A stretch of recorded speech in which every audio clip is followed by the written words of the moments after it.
You're tuned into the morning grind. Don't change that dial if I hear. Let's go.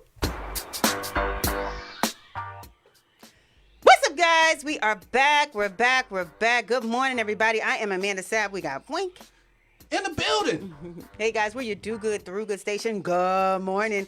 Make sure you've downloaded our app. Search through your Google Play Store or your App Store. KMAZ Amazing 102.5 FM. Again, we're your Do Good Through Good station. Cookies. That part. We've been talking about this lady all day. We've been talking about her all morning, and we've been talking about her for a reason, because she is doing some amazing things in a crazy world we live in, and she's doing it in a power. And we are excited to have her in the building today. I need all of y'all turning your volumes all the way up. I need you to turn your dials to 102.5 FM right now. If you are on the app, again, turn your volumes all the way up. We have a wonderful lady in studio today. Please tune in. Listen, we've got super manager Tasha Felder in the building. Yeah. Pew, pew, blah, pew, blah, blah, pew. All the sirens, yeah. All the sirens. We get them all today. And I'm excited about having you in here today. Tasha, thank you for joining in the morning grind. Thank you for having me. I thought the intro was about you. I was like, yes, you are amazing. Nah. Super too. Let's go. It's all about you. Yeah. It's all about you, and it's all about the things that you are doing in the city and the things that you're doing with the people you're doing them with. So first and foremost, again, welcome to the morning grind. And I want to ask you this question. I'm going to start this off with you, because earlier today I was on my IG because someone introduced me as the OG. Okay. And it was like, yeah, man, y'all got to get with it. She the OG, man. Yeah. And I stopped in my tracks, Tasha. I didn't know what to do. I didn't know what to think. I didn't know if I should be offended, if I should celebrate in this moment. The real question is, how did you want to be introduced? Like, what did you want them to say? Well, see, OG? Tasha, if I would have knew that before I walked in, that probably would have been, I would have had a different response. Right. So that's number one. I should have knew how I wanted to walk up in there anyway, how I wanted to be introduced. I mean, OG wouldn't offend me. I feel like OG is saying that you are respectable and not necessarily old, because we're going to take the O out. Let's take that out. Let's take it out. Let's throw it in 2020. There we go. Okay, we're going to keep the O. G to me just means that you are completely thorough. You are completely dependable. You are completely on your game every day, and they can have nothing to say but you are a G. And that is it. So you should have took it and been like, you know what, I am. I'm a cute G. I don't know about the OG, but I'm a cute G. That's how we do it. Okay. I'm going to receive that. I'm going to take that. And I'm going to walk in that, Tasha. Thank you for that clarification for me. Now I can move forward in 2021 in power. As a G. All right. So you are a super manager, right? And earlier we were talking about, like, who else is a great manager. Marcus mentioned quite a few people in his mind who he would consider like super Deborah manager. Autry from Waka Flocka's mom. Yeah, really great. She did Nicki Minaj for a while too. Like, she's really good. You're known for expanding the career of Beat King and various musical artists. Yes. First of all, how in the heck did you get into this? Why did you get into this, and why Beat King? Oh Lord, they pulled me in, Lord. No, he was a producer at first, and he didn't have any music of his own. He was trying to record, but he wasn't really just putting himself forefront. He was just producing. I was like, your songs are really good. He had produced something for Candy Red called Independent, and it was doing really well. Like, she had just signed to Warner. She was, charted. She had gotten a remix with Rashida and Candy, and that's in the prime of, like, them being in love and hip hop. So he was, like, really moving as a producer, and I was like, this is your opportunity. You should, at least try to push a song for yourself. Just try it. And Crush came. Yeah. And that was, like, really big for him. He was, like, every 45 minutes. He was number one Houston, number one Dallas, number one everywhere in the South. And he just continued to go from there. While he still produced, it was like, okay, we can foster this career. Yeah. And you could be a producer forever. There are, all kinds of producers. But if you really have a passion to be an artist, then try it. If you like to do interviews, if you like to do the photo shoots, if you want to be forefront, then do that. And all he needed was somebody just to say, I'm going to work with you as an artist, as opposed to all these artists that were coming to him and just, draining him of beats, and he wasn't happy. Right. So, so it was just like all right, let's do it. Yeah, it wasn't like I chose or he chose. It was just that I saw and he didn't have anybody else around him to like hold his hand and stand with him to do that. So now, before you decided to work with him, did any of what the type of music he performs or produces, did that have any bearing on if you would or wouldn't work with him?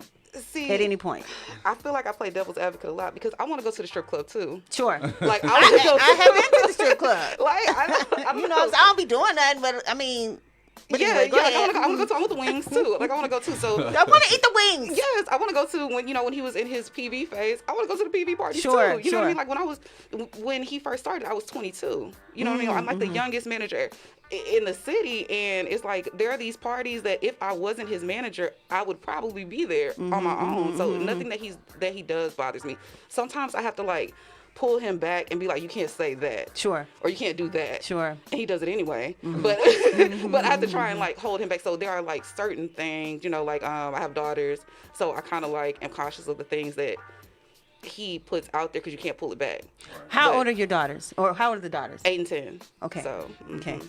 So how do your parents or family members feel about this? At 22 years old, you wherever he's at. You know what I'm saying? It's crazy because my dad, he is very like super button up conservative. He literally wears a button up every day. Like he's literally Mr. Button Up. So and he's heard him, in the studio recording before, and he thinks that it's cool like musically because he loves music. And he's like, it's cool as a situation, but the words he just tries to tune out. Sure. Yeah, it sounds like your dad is trying to see him as an artist. Yes, art. There we go. Just like that. Very good, very good. All right, so 22 years old, you in the game, you making the calls, shot caller, all these things. How did you feel as an individual going through this motion? Did you know what you were doing at the time, or did you just see, hey, maybe this would work, maybe that could work, maybe we tried this? What guidance did you have to be able to lead him? So crazy because they were so mean to me. They were Who was mean to you? Like just the people, the industry, just industry in general. Because you look at it like 22. I would, I have a body. Sure. So I'm gonna wear whatever I want to wear. You look good to me. Thank you, girl. You welcome. I wear whatever. I will wear whatever I want to wear. So they looked at it like, you shouldn't be in here. Oh, my mask broke. You shouldn't be in here trying to do business with us. You should be in here partying like everybody else. You know what I mean? And so like when situations would come up with like issues with the label, like we had an issue with Warner for a little bit, and I had to handle it the way any other manager would handle it, and they weren't prepared for that. Like they were prepared for somebody to only know about getting a deal or wanting a deal or waiting for somebody to pull up in a Mercedes and have you sign. But I'm sitting here like I have lawyers, I have Google, I'm not dumb, I take publishing, like all of these things. So it wasn't like an easy welcoming feeling for me. Like my favorite manager in the world is Slim Thug's manager, like Heavy is somebody that I'll call for anything. You know what I mean? And Heavy in the beginning, he didn't let the opinions of other people guide the way that he was dealing with me. Like Understood. Slim Thug wanted so much, he wanted beats and songs, and he wanted to work with B King so much that I had to deal with Heavy. And people like Ron C, who was not so nice to me, or other people that weren't so nice to me in the beginning,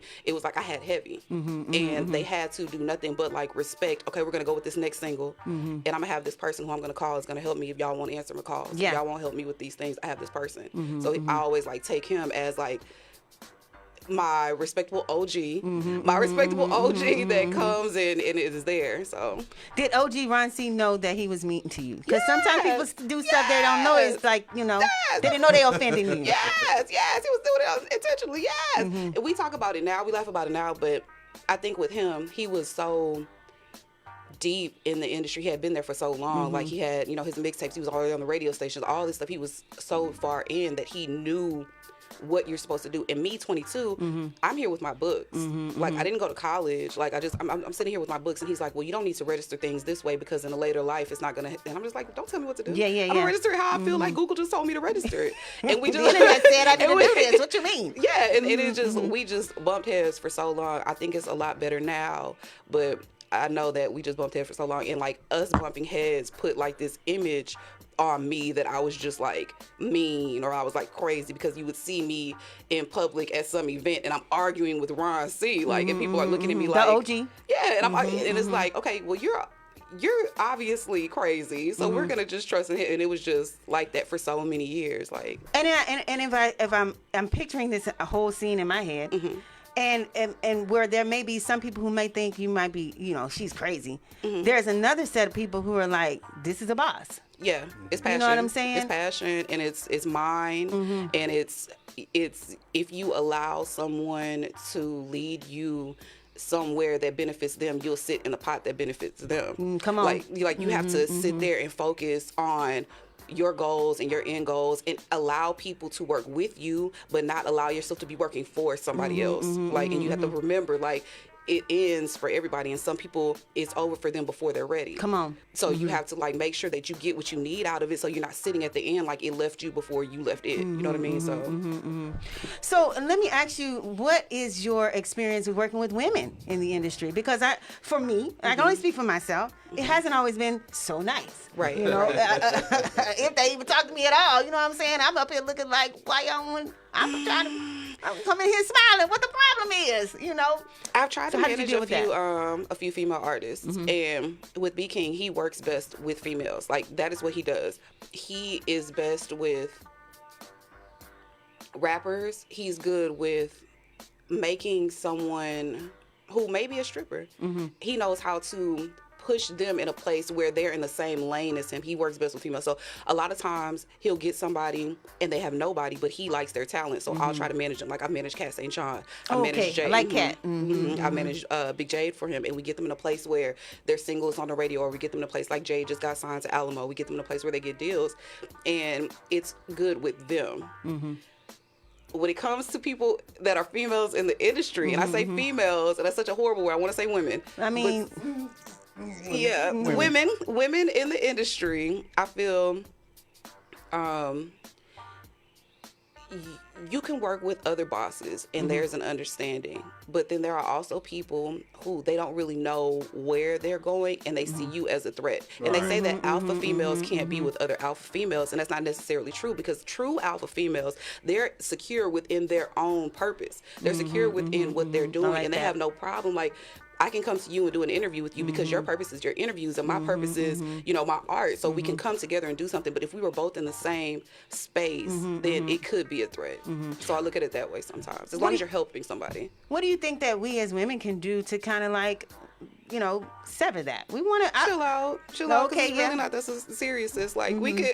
My thing is, there is enough for everybody. There are literally better painters than me. Audrey Woods, my favorite artist. I just got 4 paintings from her for the gallery. My favorite. And she just opened another gallery too. And all I want to do is go there and buy paintings from her. Like, I feel nothing. Like, I feel no type of envy or jealousy or anything like that. I see support. And I think that other people can see that too, because to me, I have 50 walls in my house, and they all need art, and they're all not going to come from the same person. I'm going to get some from Ross. I'm going to get some from Marshall's. I'm going to get some from Audrey. I'm going to get some from my gallery. I'm have there's enough for everybody. So you talk about your art. You had to go ahead. I'm sorry, because I can go on and on. You're good. My question was going to be with B King in particular. Do you wish that he was more of a national presence than regional at times? Thankfully, Columbia has come into life, and they have pushed him to a place that I think that you don't see unless you go. Right. Unless you go. Right. The smallest town in Georgia, they have him every 45 minutes. Right. The place that's out here that would never play him in Kansas, they have him every 45 minutes. Right now it's really good. Where his shows were, a couple thousand, he's up there. So I mean, he's not like a $100,000 Beyonce or $1 million Beyonce, but he's in a place that is secure and it makes him happy. Well, I mean, because I asked that question because I really love Big King. I love his music. I love his beats. And the first time I heard him was when I came home from the military. When I came home from the military and got done recruiting, I came back to Dallas, and that's all I heard. Dallas. And this was like 2011, and I was like, and I'm like. Because I talk about him and Charlie Boy as those that should be like everybody should know him. I mean, they probably know him nationally, but I'm saying like the music should be charting nationally because their music is so good. That's kind of why I asked that. And he's so humble. He doesn't put his accolades just on the forefront. Right. He was top 10 for like 6 weeks. And he's done it again with shows. Like they're both Billboard and they're both charting. And it's just like a really good year for him musically. Right. And it's like he's almost on autopilot. It's like anything he That's touches is good. Anything that he wants to do, he can do it. Everybody picks it up. So he's doing good right now. Yeah. You talk about your art. You paint. I do. I've painted for a long time. How'd you get into that? And like, what's your inspiration behind your art? Crayons. Okay, One day, crayons. All right. My dad got me some crayons, and it's been on Shout out The to good old Dad. 64. The good old original 64. Maybe I had the 8-pack, and we were coloring. But no, I mean, and I talked about this yesterday. In 4th grade, I got a medal in the Houston Rodeo, and I was like, you know what? I feel like me and Picasso, we gonna have some competition. But I just always love art, but it's not like something that you can make money from. Right. So it just has to be a hobby. But you know, after working with BK for so long, you know, I had my nest egg, and I noticed that, you know, as trying to sell my paintings last year, I would try and do it like on Instagram. I would just post things as I'm working on them. I would post things as they're finished, and people were treating my pictures like entertainment. They were treating them like selfies. Like I would get thousands of likes, but it's not translating into purchases because they don't have a place to come and get them. I'm meeting people in parking lots, and anytime I would try and like submit to a gallery, the galleries want 50% of whatever the cost of your painting is. It's crazy. And as far as like museums, Like a consignment. yeah, consignment, deal. and that's all this. Because if you don't own your own gallery, Yeah. then you Right. can only consign. That's right. And then as far as like museums are beautiful, but it's for history. Like you can go into a museum and you can buy a ticket and you can appreciate the art, but you can't buy it. Right. They have the exhibit, and then when it's done with that month, they take it to the next city, and that's it. So there was like me and every other artist that I know, we're all sitting in the same place, sitting here putting on Instagram, and it's worth nothing. So I was like, we have to have a gallery. So I have so many questions. No, for you're you. good. You know, We got When it comes time. to We got like time. when it comes to like IG and trying to monetize and different things like that, people people oftentimes find themselves having a difficult time converting, just having Instagram likes and things like that into money. What are some ideas that you think would work outside of the fact that you got a gallery? Everybody's not able. And it was hard. So I didn't know what I was going to do about getting a gallery because I've never, got a storefront, and it's not easy. There are so many permits and so many things that you need. But as far as anyone that's just on Instagram and they may not live in Houston, they may not be able to come to Prime, I would just suggest doing pop-ups. There's somebody that I follow on Instagram. Her name is Whitney Austin. She was like a really big inspiration on my thought process of how to sell paintings on Instagram. She does really dope stuff, and she gets like, thousands of people are buying her prints, and that's what a lot of people live in. They just sell prints to their work, but they never have an opportunity to get the originals out. So I would just suggest like find somebody that is in the same city that you're in and maybe do pop-ups with them. Do things where you can like really touch people and get off of Instagram. Not saying Instagram is a bad place. It's a good place to belong and a good place for people to go after they've seen you in person and reference you, but just find a way to let somebody see the texture. They need to see it in person. They need to be able to, if you have a statue, they need to be able to see the gloss and everything. It'll make them want to get it, as opposed to you feeling like you're just posting and posting and posting for no reason. Exactly. Right. Exactly. Guys, we got super manager Tasha Felder in the building, and she's got an art gallery that she's opening up. It is called Prime Art Gallery. And so it's not just an art gallery. You also infuse some artists. Oh, yes. musical yes. artists in this. Tell us a little bit about why you think art and art goes together. So art and entertainment, anytime. That's the category. There's science. And I'm with you on that. There's science, there's math, and then there are us creatives, and we live in art and entertainment, and they breathe together. If in entertainment, you look at an artist, they have their makeup artist, they have their stylist that does their clothes, they have their hairstylist, and these are all forms of art.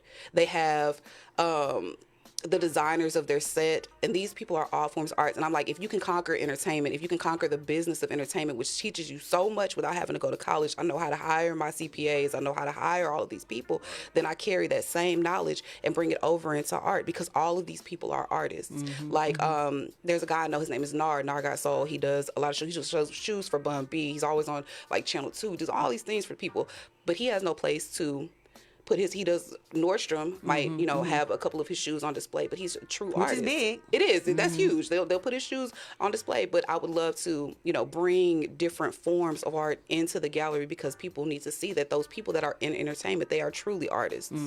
So, Now, do you you referenced crayons and earlier? Do you use any other mediums? Yeah. So, acrylic is my main. I love acrylic. I love like pop colors, and acrylic gets you like those hot pinks and those greens, and they boom. Right. There's oil painting. Oil painting is dangerous, because oil painting can set your house on fire. Yeah. Like the chemicals in oil painting, they are explosive. I like pastels. I like chalks. I like things like that. Yeah. Have you ever tried doing art digitally? What's so funny is within the gallery we have a lot of different rooms. We have an abstract space where there are just abstract paintings. We have regular paintings, huge size 60 by 40 canvases, and then we also have a digital media class. Right. So That's really cool. Like with timing. Like with Adobe products and using pixels and stuff to make your art. Right. So you can't draw Johnny. He's our digital art instructor.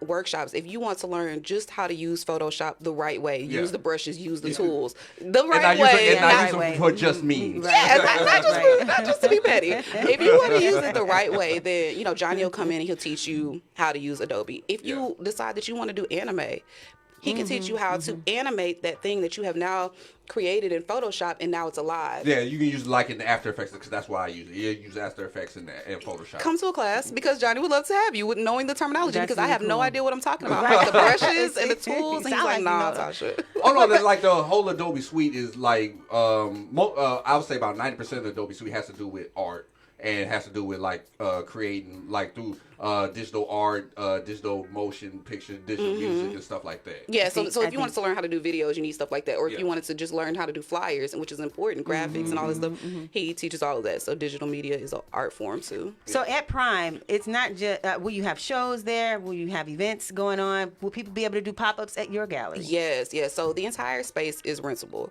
If an artist decides that they want to have an exhibit of their own, we welcome that. Like, come and bring your 20 paintings and fill the gallery with them. Come and bring your people and let them see it in person. Have a space for yourself. We also do paint parties. So if somebody's just like, oh, it's my birthday, I'm 30, I want to turn it with my friends, and we come and we have our parties. And I just think that it's a good space for creatives, people who like art, people who are just interested, maybe don't have talent at all, but they just like the way things look, or interior designers that need, new things for their spaces. It's just a good come together space, either fill it or create it. You know what, and I like that. You know what, in my mind, I'm thinking about, how people do the photo shoots where they have the staged sets or what have you for, Props and all that type of stuff. I'm thinking that might be able to do something like that at your location. Yes, and the same. My friend, she is getting married in a few months. She's gonna get married at the gallery. Oh, so it's like wow. it's really so Wonderful. many things. Wonderful. If you love art, if you love art and you love a creative space, it's so many things that you could just come and enjoy. For an artist that wants to be have a home at your location, is there a certain style that they need to have? No. Or is this okay? No, everything. We don't shy away from, and knowing this in my baking history, we don't shy away from erotic paintings. We don't shy away from political paintings. We don't shy away from whatever you feel in your heart. Like one of the artists that we have, she's also an instructor. Her name is Tasha. She does finger paint. She only paints with her hands, and her work is so beautiful. And it's just abstract bodies, or it's just abstract faces, and they're all urban art, and that's where she is, and that's fine. And with Audrey, she's all African art. Everything that she does is really, and I'll show you some too. Everything that she does is really, really beautiful. So it's whatever you feel in your heart. If you want it on the wall and you feel like somebody would appreciate it, primarypaintparty.com/consign, and we'll get it on the wall.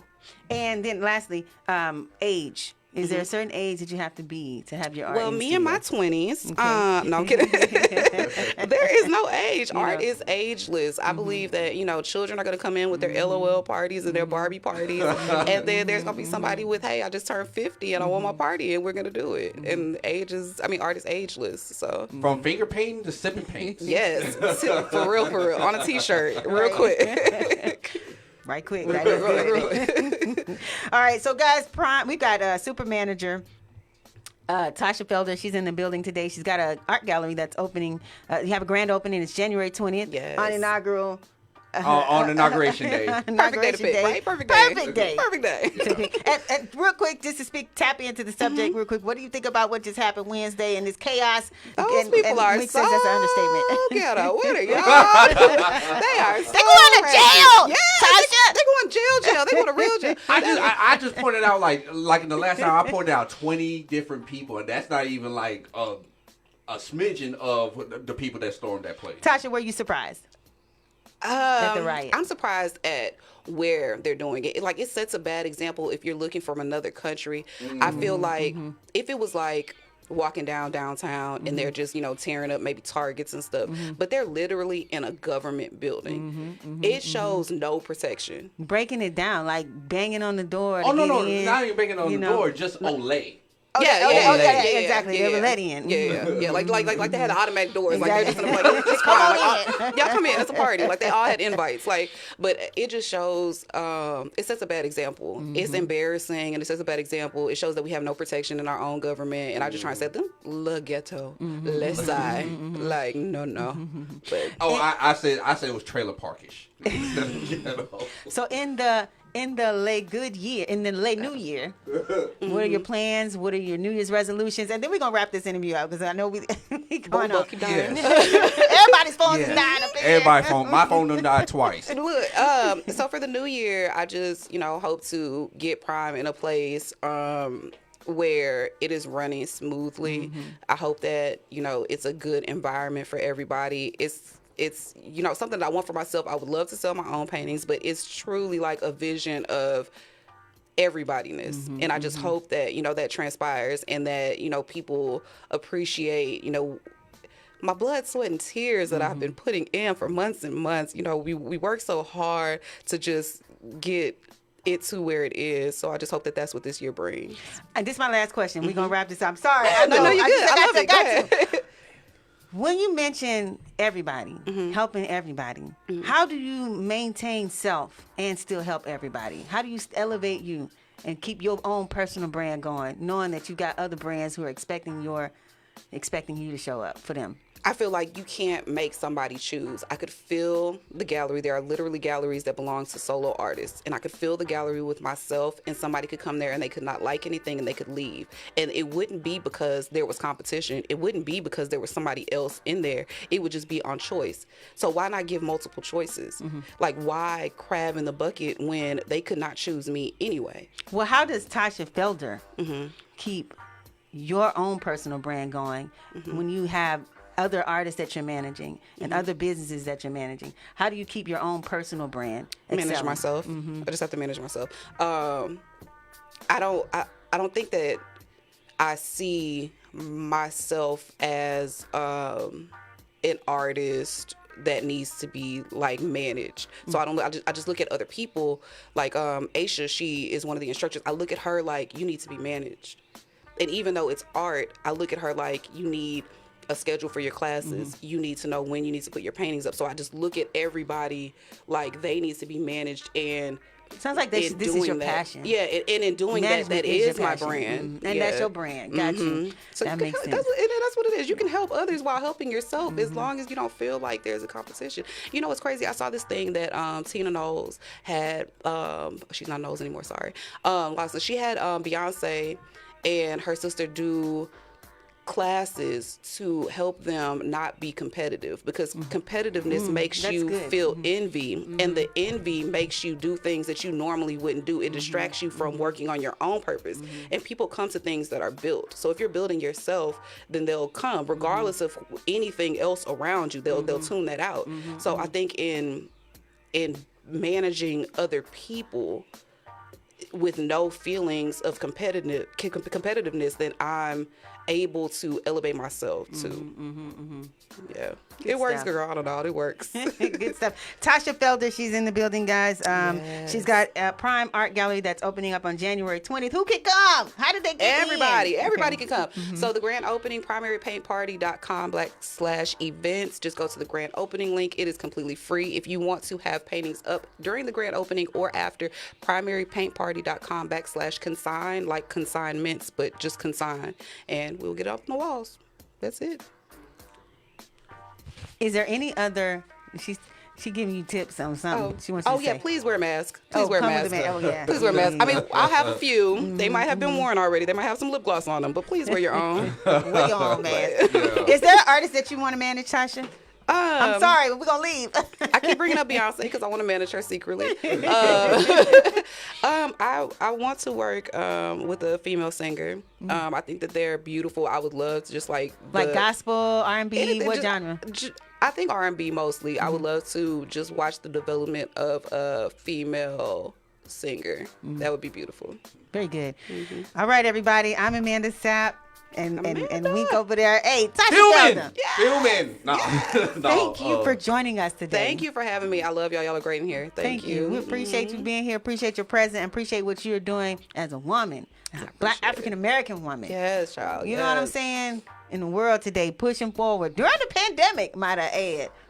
With the mask on. We're going to get it done, being super with the mask on. During the panorama. You know what I'm saying? Congratulations to you and all of your success. We like to leave fans, followers, listeners, and supporters with something positive, something inspiring, something they can take with them the rest of the day, the rest of the week, and all the way up to the weekend. Wink, what you got? And some people like cucumbers pickled. At Wink Westwood, all social media platforms. But he does have that in, like, they're in all the videos. All the videos. That's why I said it. I Because when he, I think it was one show out in, I want to say Waxahachie, that, when them cucumbers went into that crowd, I was like, oh no. It was so scary for the whole, I think he did it for like a year and a half. Yeah. It was so scary. I was like, I'm going to get a jail call.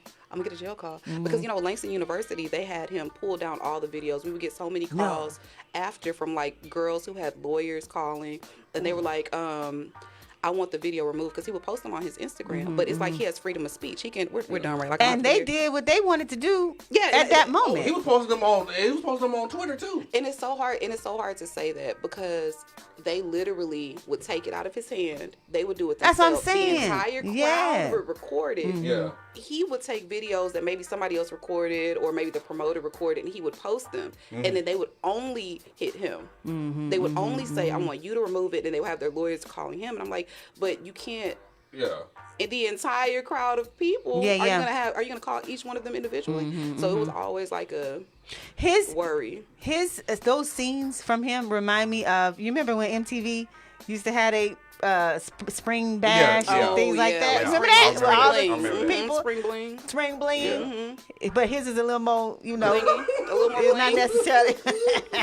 I mean, it worked though. It got the attention that he needed at the time. Like being an artist, you always have to find like what they say is clout chasing, but you always have to find that draw in for you, and that carried him for a year and a half until he was able to come back with Then Leave, and then he got thick after that. So and he's working on an album right now. He got a lot of really like big features now that he's out there. That's so good. Get, like major features. That's so good. He really needs a national. Really needs a national audience. Now we want me to hurry up. Here he is with more questions. It's true though. I thought we were done. Okay. Not yet. Oh, sorry. Okay. No, you're good. Leave us with something positive, something inspiring, something we could take with us the rest of the day, the rest of the week, all the way up to the weekend. What you do today? And I got this from my trainer. He said, and I'm gonna rephrase it. My trainer said, this week's workout is next month's body. And I'm gonna apply that to work. This week's effort is next month's reaping. I like that. What you sow this week is what you're gonna reap next month. So effort. He need to copyright that. You sure do. Like for real though. That and the t-shirt. Yeah. Seriously. Check, like real talk. Yeah. Can I get in on this? Right. Let me give y'all an idea too. But whatever. That's good. Leave us with your social media. Primary Paint Party at Primary Paint Party. Facebook's Primary Paint Party. If you are into entertainment and you want to see me rant about the music industry, super_manager. There we are. Everybody, I just want to leave y'all with, you can work with women, we can work together. Amen. And I am proud to say in 2021, I'm making a conscious effort to make sure that I am that change that I want to see. So And our focus is to have women post our original content. absolutely. Yes, and so that's the yes. plan here. And again, having people like you in the building, it sparks that inspiration. So we appreciate appreciate you. And we thank you. Guys, be the change you want to see. Be the cucumber you want to pick. All right. If not you, who? If not now, when? We are the Morning Grind. We will catch you guys. Don't forget Saturday is Sidelines. Yes, we win. We're out. Wonderful.